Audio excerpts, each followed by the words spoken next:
So let me ask you, how often are you in a state of well-being? Seriously, how often do you feel good about yourself, your mind, your body, your soul?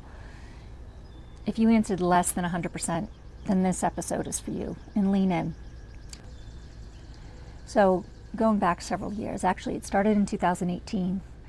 I really went through a really dark period.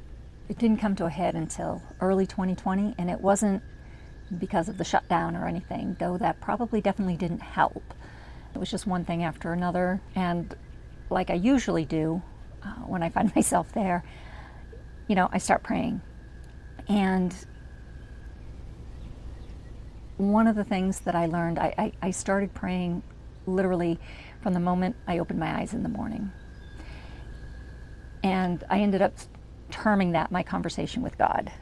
And that was a practice I started on a daily basis. And it's what helped me get through that season. Like 6 months later, I didn't believe life could be so good.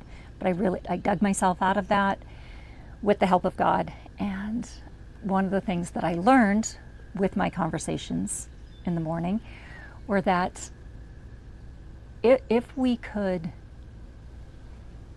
go to our closet and get dressed for the day, and we would pick out clothes that, depending on how we felt that day, that we would want to wear, maybe a classic outfit, maybe something a little bit more spicy with color. Why couldn't we also do that with our feelings? Why couldn't we set the tone for the day with how we wanted to feel? Now, I'm not sure I actually had it identified just like that, but I definitely, by praying in the morning, it definitely set my tone for the day, and it usually set me on a peaceful path for the day.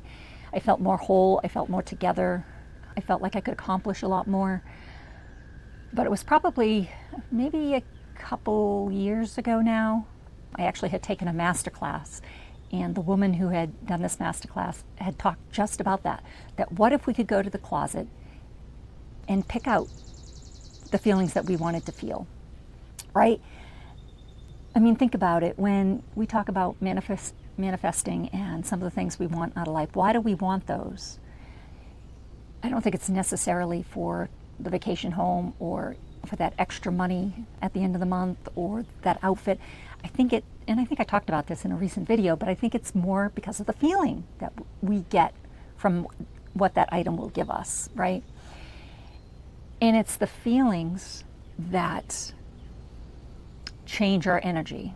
And I think I talked about this a little bit too, but we all vibrate at a certain energy, right? That's all we are. That's all. If you were to just slice every atom and every molecule all the way down a piece of matter, and if you just kept dividing it, you would come to the very end where you would see that it's just energy. That's all it is. And we're all vibrating at a certain frequency. And what I've learned is that by the feelings that we feel and the thoughts that we think, that somewhat controls the frequency that we're vibrating at. And again, when we want something and we have a vision board and there's something we're trying to manifest, or what do they call that, the law of attraction or something, though I think it's more the law of reception, but irregardless of however you classify it, I think it comes down to how it makes us feel, not the actual item that we want. But what if we could feel that feeling without having to wait for that item? So say you want an extra $2,000-3,000 at the end of the month to help with bills. Why do you want that? Does it give you a sense of peace, a sense of security? Just what if you could literally choose to feel those feelings now? So if you can, if you're not walking or driving or something, if you can, close your eyes for a minute. And what feeling would you like to feel right now? Like, think about something you want in your life. A vacation home, a new car. If you have that, envision it and picture it like you had it today, right now, you have it. What are the feelings that you're feeling by having it? And take 30 seconds, take, a minute and feel it. How good does that feel? So why wouldn't you try and feel that now? And what I've learned is by feeling those feelings now, you will actually be able to receive these items that you have on your vision board a lot sooner. It's, my mentor calls it the law of reception. And she always talks about tuning a radio, right? You have a radio. Maybe some of you don't really know what a receiver is, but in the olden days, before we had all this digital music, you would actually have a radio and you would turn the knob, the dial, to different radio stations. Not just push buttons like we do in the car today, but you would actually turn the knob. So if you were listening to country music, but then you wanted to listen to hip hop, you would switch the station. Well, where was that music for hip hop when you were listening to country? It was already there, right? You just had to turn that dial. You just had to turn that frequency to receive that hip hop music in. Well, it's the same in our life, right? It's the frequency that we are vibrating at as to determine how quickly we receive something in our life. I'm probably not doing this topic justice, but I hope you understand what I'm trying to say. So just to go back to my story for a minute, it's when I learned that I could set my tone for the day, that I could learn how to feel what I wanted to feel by my praying in the morning. That set my tone for the day. That helped me feel that peace. And that's when my life started to change. You know, I have been blessed throughout my life. And one of the things that I've always done is, even as a kid, you guys see all this fluffy pollen-y stuff floating around? It's kind of cool. It's probably those dandelion things. Maybe I should make a wish. Anyways, now I lost my whole train of thought. But,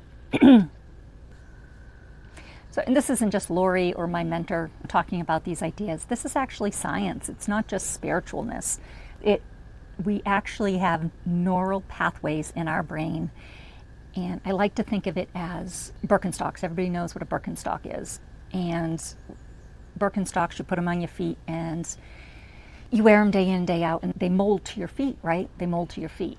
And I personally tried this. My daughter has Birkenstocks, and then if I want to slip them on to run to the mailbox or whatever, I do not find them comfortable because they're molded to her feet, not to my feet. Well, our brain's sort of the same way. When you think of these thought patterns over and over, these mantras you tell yourself, these negative thoughts that you have day in and day out, you create these neural pathways in your brain that kind of keep you on this trajectory of not being able to break free from some of these feelings that you have.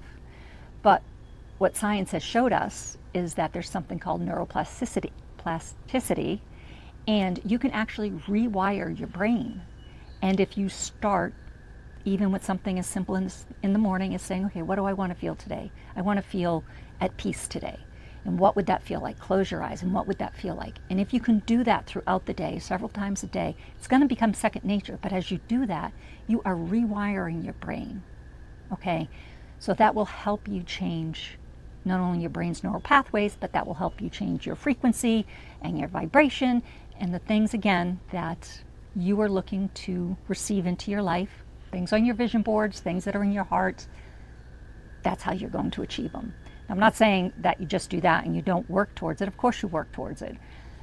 But you'll feel more motivated to work towards it. And who just said it? I think it was Martin Luther King that said you don't need to see the whole stairway. You just need to see the first step. So that's all you need to do is take that first step each day as you're working towards trying to achieve the things that, are on your goals or on your vision board. And I think it's a lot easier than we think. I mean, I personally, it's worked for me. I've heard many, many stories when I sit in on my mentor's master classes and whatnot, and I listen to other people talk through their stories. So I know this works. And one of the things that has dawned on me is I don't think we really understand how we hold the key. We literally hold the key to our own happiness.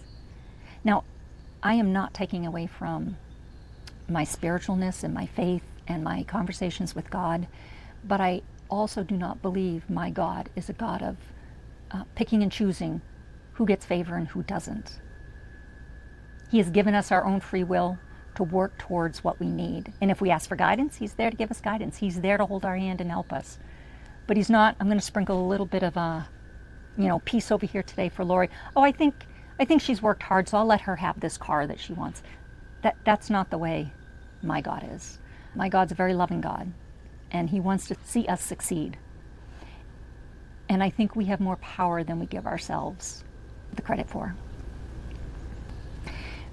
So one other thing I want to talk about is, I talk about how these thoughts that we give ourselves, right? And if we start retraining our brain and we start feeling these feelings, our morning might start off really good, okay? But I think one thing you need to be made aware of is the cortisol that's in our body. I know everybody knows what cortisol is. It's a stress hormone. I don't know if you know that cortisol is more addictive than nicotine. And so when we remain fearful, when we remain angry, when we remain full of shame, we get this cortisol drip all day long. So if you're retraining your brain and you're trying not to think those negative thoughts and you're trying a different path, different thoughts, you're trying those conversations in the morning, picking those feelings out of your closet, by the afternoon, I can almost guarantee you're going to go through withdrawals in the beginning.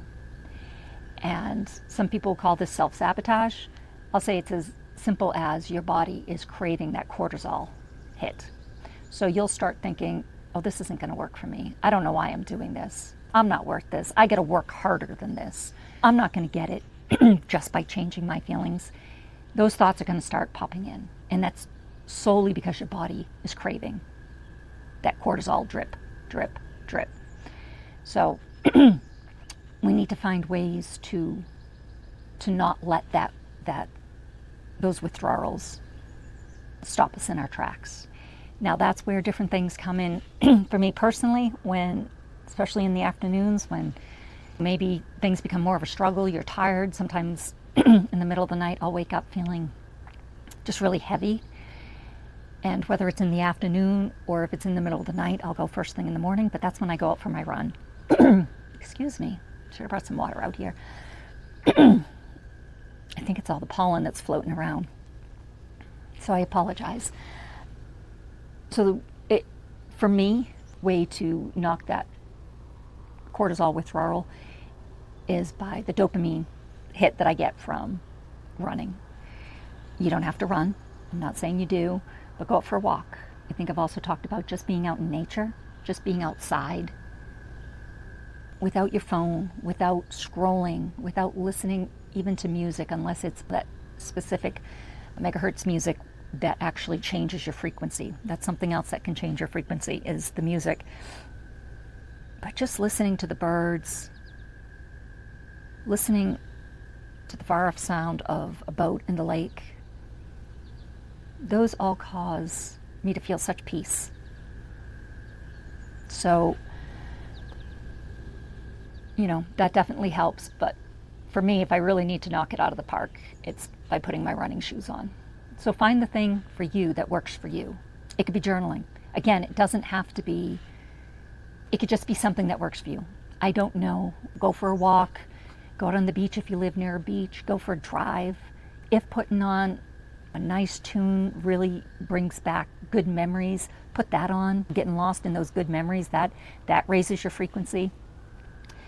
So I just wanted you to be aware, though, that you may find some afternoon slumps when your body starts going through that withdrawal. So how do we break the pattern? I think the way to break the pattern is being fully present in the now. I know everybody's heard that, but you can't live in the past, and you can't worry about the future. You just can't worry about the future. And I'm just as guilty of it as anybody, because I'll put on the news, and listening to what's going on sometimes has me worried. But if I can shut that news off and break that cycle, I'm able to break that negative, scared pattern. So find out what breaks the pattern for you, but try to be in the now. That's all we got, right, is today. Tomorrow will be yesterday. I do believe that most of our suffering comes from dwelling on the past, telling a story about ourselves over and over. That might be our story, but that isn't how other people see us. So try to stop that negative story if you have that going on. And when you get up in the morning, again, have that conversation with God. Go to your closet and figure out what feeling you want to feel for today. Try not to scroll. Try not to pick up your phone. I know you've heard every guru say that, and isn't it the truth? Don't pick up your phone. Try not to turn on the news. I have gotten so much better. I probably watch the news every couple of days now, which I should probably do even better, but that's really good for me. So I will keep working on that. But those are just a couple ideas. Journal if journaling is a thing for you. I get into these seasons of journaling, and right now the journaling that I am doing is actually for my grandchildren. I have a grandson and a new granddaughter, and I have been journaling for them. So I've been keeping a book for my grandson for a little bit, and my granddaughter I've just started, and I'm hoping to give it to each of them one day. But there's been other times that I've kept gratitude journals, dream journals, just sometimes when I'm going through those dark seasons of my life, which I haven't in a few years, but when I have in the past, I will just write down all the negative feelings. And then I kind of let them go. But I know they're there safe in the book, that if I want to go back and get them and dwell on them, they're right there for me. But I at least get them out of my head. So whatever works for you. Just remember, when those negative patterns start to emerge, just recognize them for what they are. They're just that cortisol addiction. Do what you can not to fall into that trap. And I guess most importantly, and I like to say this all the time, just remember that you're bigger than your story. You're more than your story. And sometimes your story is your purpose. So think about that too. I know I've shared that a lot of things I've been through, I am grateful for, because now I'm able to turn around and help somebody else. And I partly think that's what we're all here for. We all come to fulfill our purpose. We all sign up for something when we come here. So I don't know what that is for you, but for me, I think it's to help other people the best I can from what I have learned through the years. It's what I guess gives me the biggest high. Probably more so than even my running. My running comes in close second though.